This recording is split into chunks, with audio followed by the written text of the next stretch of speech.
দেখো কি কাণ্ড হইতে গেছে, আমি তো বিয়ে করে নিয়ে আসছি, বউ কিন্তু আমার কোটিপতি। কি কইতেছস তুই?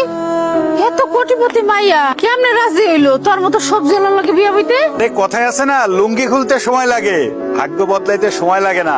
নতুন বউ লইছস, ঘরে নিবি না? চলো বউ, ঘরে চলো। তোর মতো সবজি আলার সাথে কিসের ভালোবাসা? বউ, আমি গরিব, সবজি বিক্রি করি, তাই বলে তুমি আমার সাথে এরকম ব্যবহার করতে পারো না। চলো আমরা বাসা শুরু করি। তোর মতো একটা সবজি আলার সাথে আমি করব বাসর ঘর? অসম্ভব, কারণ তোকে আমি স্বামী বলে মানি না। তুমি কি বললা? তোর মতো সবজি আলা আমার মতো একটা সুন্দরী কোটিপতি বউ পাবে, সেটা কিভাবে হয় বলতো? তুই বল শুনি। আমি তো তোমাকে জোর করে বিয়ে করি নাই, তুমি আমাকে জোর করে বিয়ে করছো। এই বিয়েটা ছিল চোখের ভুল অপারেশনের মতো, আর এই ভুলটা আমি একদমই বাড়াইতে চাই না। সো তুই আমাকে আজকেই ডিভোর্স দিবি।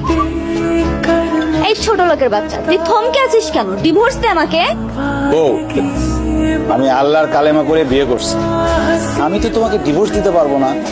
সবজি আলার বাচ্চা, তুই আমাকে আমার টাকা পয়সা সম্পত্তির জন্য আমাকে ডিভোর্স দিতে চাচ্ছিস না, সেটা আমি খুব ভালো করে বুঝতে পারছি। শোনো, তোমার টাকা পয়সা বিষয় সম্পত্তির উপর আমার কোনো লোভ নেই। তুমি আমার বউ, আমার এই ঘরের বউ হয়েই থাকবা, আমি কোনোভাবেই তোমাকে ডিভোর্স দিতে পারবো না। ভাবি অনেক ভালো মানুষ, দেখতে শুনতে যেমন সুন্দরী, আচার ব্যবহারে দেখলা না কোটিপতির মেয়ে হয়েও তোমার পা ধরে সালাম করলো। তোমরা তো বড় লোক মানুষ, তোমাকে রান্না বাড়ি আলাদা, আমরা তো গরিব মানুষ, অত ভালো করে রাঁধতে জানিও না, কোনোদিন খাইও না। তাই কইছিলাম তুমি যদি নিজের হাতে রান্ধো তুমিও খাইতে পারবা, আমরাও মজা করে খাইতে পারবো। আমাকে দেখে আপনাদের কোন অ্যাঙ্গেলে কাজের বুয়া মনে হয় যে আমি এখন রান্না করে আপনাদের গেলাইতে যাব? এরকম করেই বা কথাটা কইতেছো? সবজি আলার মায়ের কথার কি ঠেলা? এই খাতে মনে হয় অশিক্ষিতর গোডাউন। জীবনে কোনোদিন স্কুলের বারান্দায়ও পা দেন নাই, আর আপনার কাছ থেকে কিনা আমার ব্যবহার শিখতে হবে? এটাই আমার সেই ভাবি যারা প্রথম দিন দেখছিলাম।